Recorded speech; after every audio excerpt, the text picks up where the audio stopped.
Dans la vidéo d'aujourd'hui, nous allons parler des 5 éléments à prendre en compte avant de s'endetter. Avant de commencer la vidéo, je vous invite à nous donner un like. Au fait, si vous aimez ce type de contenu, abonnez-vous à la chaîne et activez la cloche de notification pour ne plus manquer aucun contenu de ce genre. Maintenant, commençons la vidéo. Surveillez-les tous pour éviter qu'une dette ne devienne un fardeau insupportable. Tout d'abord, posez-vous la question suivante. Pouvez-vous vraiment vous permettre de payer cette chose que vous désirez tant sans vous endetter ? Souvent, si nous n'avons pas assez d'argent pour l'achat, l'emprunt est la première chose qui nous vient à l'esprit. Mais si nous prenons une autre alternative ? Par exemple, vous pouvez vendre un objet que vous n'utilisez plus et récolter suffisamment d'argent pour payer ce que vous désirez. Vous pouvez aussi avoir une autre entreprise ou économiser suffisamment d'argent pour cela. Cela peut ne pas fonctionner si votre rêve est d'acheter une maison et que vous devez épargner pendant 20 ans pour y parvenir. Mais ne serait-il pas plus agréable d'aller au magasin, de sortir son portefeuille et d'acheter un meuble, un téléphone portable ou autre avec son propre argent ? Il est très important d'effectuer les paiements à temps et de bien gérer son argent afin de ne pas s'endetter inutilement. Deuxièmement, considérez le coût réel de la dette. Cela peut être très trompeur car les banques et autres entreprises vous invitent à tout obtenir sans avoir à attendre.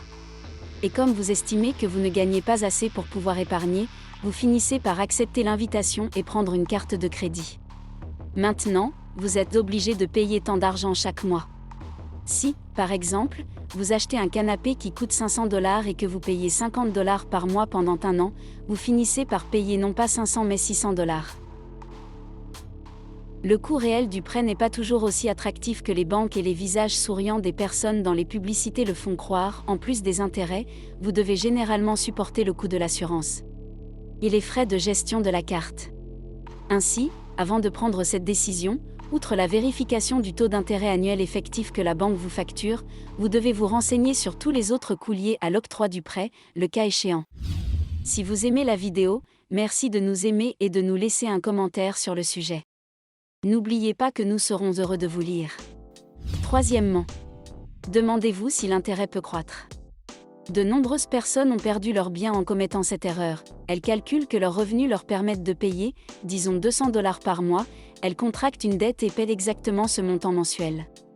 Jusqu'ici tout va bien, mais soudain, après quelques mois, la compte n'est plus de 200 mais de 220, puis de $250 et ainsi de suite.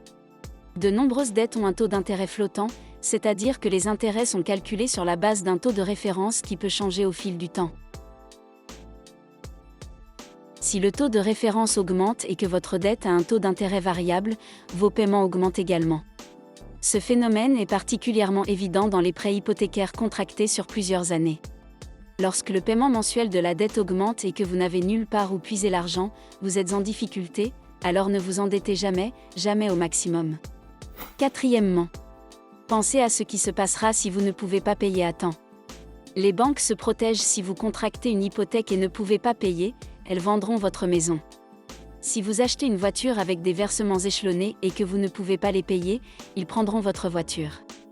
Beaucoup disent qu'ils ne se seraient jamais endettés s'ils avaient connu les conséquences du non-paiement de leur dette à temps, les appels téléphoniques, les intérêts de retard, les visites au travail et au lieu de résidence, les conversations avec les voisins, ils vont même saisir vos salaires et vos biens.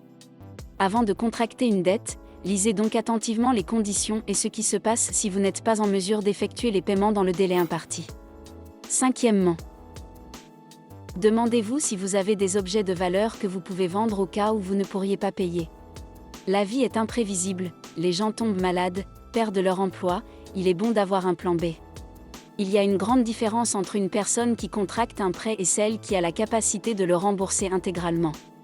Par exemple, vendre quelque chose de valeur qu'il possède déjà est la personne qui, en cas de perte de revenus, perd aussi la chose la plus précieuse que possède un être humain, sa liberté et sa paix. Ne vous endettez donc jamais si vous n'avez pas de plan pour les rembourser. Tout cela était dans la vidéo d'aujourd'hui. Si vous avez aimé la vidéo, laissez-nous un commentaire et donnez-nous un like. Au fait, abonnez-vous à la chaîne en activant la cloche de notification pour ne pas manquer d'autres contenus de ce type. Rendez-vous dans la prochaine vidéo.